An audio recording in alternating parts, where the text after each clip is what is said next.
All right, so today's video is going to be on the difference between isolation lifts and compound lifts. And I'm not just going to be talking about the technical differences of them. I'm going to be talking about why we view them differently and what the actual problem is with this, and then also give you some practical examples and a little bit of a solution to it. So my goal with this video is to give you guys a new respect and a new perspective on what isolation lifts are and why we're not using them properly and what has led to this dogma of isolation lifts being inferior to compound lifts. And obviously this is something I've talked about before, but this one's going to be a little bit different.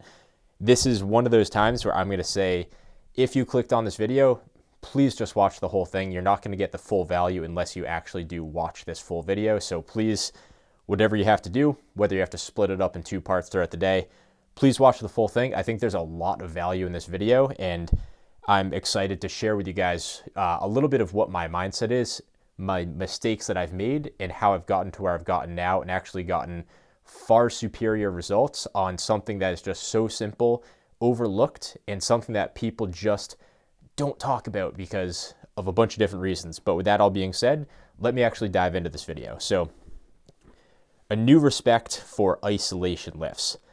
The problem, I'm going to start with this. So, it's heard time and time again that isolation lifts are easy. If you currently think this way, you're taking the easy way out on isolation lifts. And it might not be your fault. Like, we're kind of brainwashed into thinking that isolation lifts are easy, and the only reason we think that is because people don't train them properly. So I'm going to give you guys how that happened and then also the solution later. So you're probably leaving gains on the table if you think isolation lifts are easy. And I'm not saying it's your fault or you're taking the easy way out on purpose, but we've been led to believe that we should be taking this easy way out when we just don't really know it. One of the problems in the fitness industry is that we try to make blanket statements to oversimplify lifting, and this blurs the line between compounds and isolations. So a quick example I have on this is, let's say RPE. That's a term that's used a lot, RPE, RIR, proximity to failure. What you'll hear people try and say is people try to make blanket statements and say, 2 reps in the tank is always the way to go. You're never going to get hurt. You're going to have low fatigue, and it gets you the same results. The problem is that all this information, I know this is just one example, 99% of this information applies primarily to compound lifts, and isolation lifts do get neglected when it comes to how to train and program them properly because people just don't put that much thought into training them and programming them, and that is part of the reason why they've been viewed as inferior for as long as they have, and why a lot of natural bodybuilders struggle to grow muscles that are best trained through isolation lifts, like your shoulders, like your arms. I could keep going on, especially forearms and calves. Like, come on, guys. We all have small forearms and calves, and it's because of this. So, where was I? Although the difference between the two is very simple, the true difference comes in the execution and the programming, and there's a lack of expertise in the fitness industry regarding isolation lift training and programming, which has led to improper use of isolation lifts and inferior results. I think that sums up the problem pretty well. So clearly, if you spent any time in the fitness industry, you will quickly learn that people, generally the more advanced lifters, not to call anybody out, but they like to kind of say, all right, take your compound seriously, and isolations are just accessory lifts. They're just easy. Just do them, I guess, train them hard if you want. Leave a couple reps in the tank, have strict technique, and just don't really think about them. Just do them. You're not going to get good results doing that. That's pretty straightforward. And it's that mindset that turned into that way that we train our isolation lifts as these like secondary lifts, which they're not, which has led to a mass of inferior results from them, to a mass belief of they don't work that well. And I'm here to tell you guys, nobody else says this, but they are super important. And I'm not trying to say I'm the only person that says that they're important, because there is a small handful of other people in YouTube fitness or just the fitness industry in general that do promote them, but very few and far between, 100%. The biggest problem with this is that we're missing out on great gains from these lifts. All of the information you'll find about programming is biased towards compound lifts. It's also common to hear that isolation lifts aren't as good as compounds, which is just not true. The reason why that is the experience is the mindset of so many lifters is because nobody's ever told you how to train them properly. So that's what I'm going to do in this next section.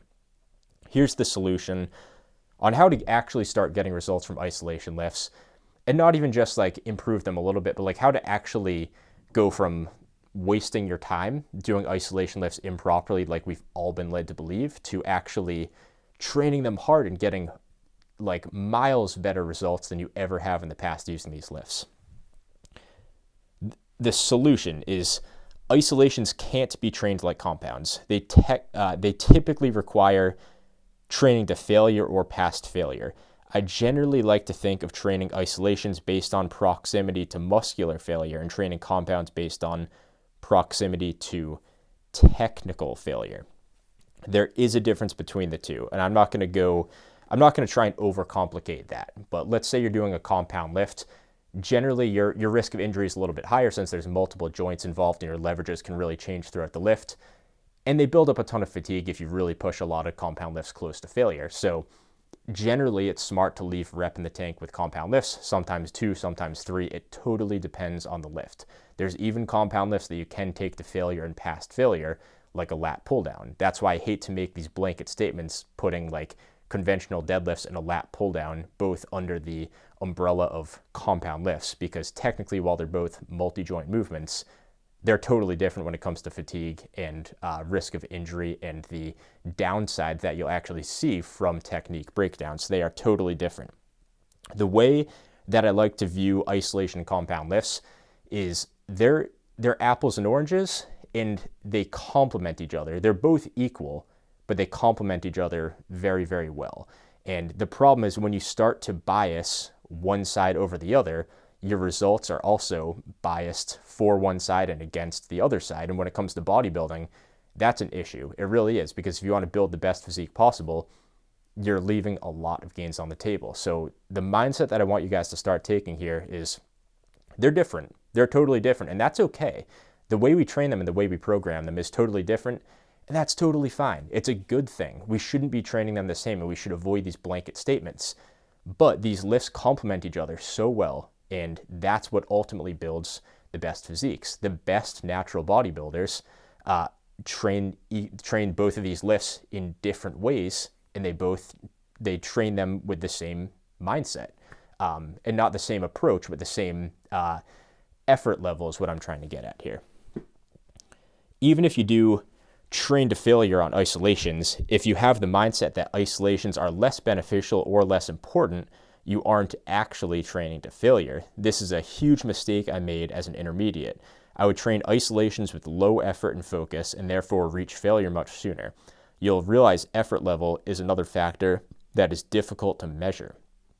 If you had a gun to your head, you'd find ways to get a lot more reps on isolations.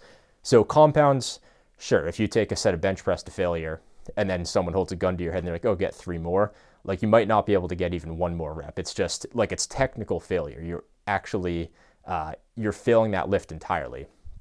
When it comes to an isolation lift, there's certain ways you can cheat and change the tempo and the rep speed up a little bit to actually take a set past failure, which is, in my opinion, a little bit necessary. And this doesn't necessarily apply to beginners. Like if you're in your first year of lifting, I don't think you necessarily need to take any lifts past failure or use advanced techniques. I mean, they're called advanced techniques for a reason, but if you're training properly, you will get out of the beginner phase rather quickly. And obviously it varies from person to person based on genetics, training history, and just how proper your actual training is. But that is something, I'm not saying if you're 3 months into lifting, you should just be using these advanced techniques. Definitely not what I'm saying.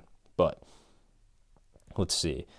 Another point I have here is that you should avoid strict technique, depending on the situation. So strict technique does not always equal good technique.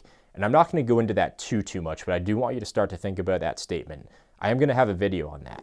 But strict technique and good technique are not necessarily the same thing. Like, I'll probably release one of my training clips at some point, but the way that I train my lat pull downs, a lot of people would say it's bad form. But when I look at them, I'm like, yeah, maybe it's like not strict form, but it's great technique for targeting my lats.